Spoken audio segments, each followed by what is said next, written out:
یہ ایمان درکار ہے، یہ ایمان. کیا بات. وہ ایک حضرت سفینہ رضی اللہ تعالیٰ عنہ کی میں حدیث سناتا ہوں تو 1000 مرتبہ آپ نے سنی.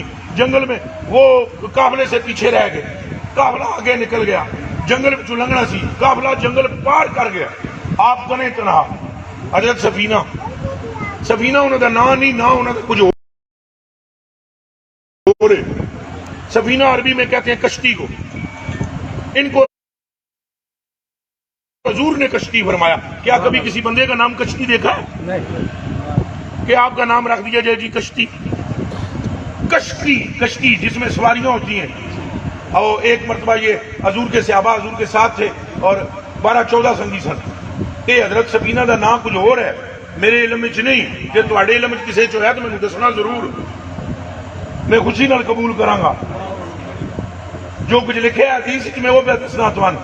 وہ جناب سارے صحابہ نے عرض کی تھی حضور وزن بہت ہو گیا ساڑھے سامان دا، اساں پہاڑیاں کتنے دا؟ فرمایا 11 اونٹوں کا سامان تھا. وہ چادر میں میں نے بڑی چادر میں باندھا 11 اونٹ جنوں چاہ سکتے سن. تو حضور نے مجھے فرمایا چل چک. سبحان اللہ. کتنا فرمایا چل چک. تو فرماندے نے میں چادر موڑے تے رکھ کے نا جو میرے تکنا، فرماندے نے میں نے کہیں اٹھیا تے ٹریا جدوں میں تے وزن ہی کوئی نہیں. تو حضور نے فرمایا یہ کشتی ہے ساڈی سامان چکن والی، یہ ساڈی کشتی ہے سامان چکن والی. اس کے بعد حضرت فرماتے ہیں ابھی بھی تم 21 اونٹوں کا بوجھ لے آؤ، میں ہاتھ نہیں رکھوں گا، چونکہ یہ گل زور دی نہیں، گل ساری سرکار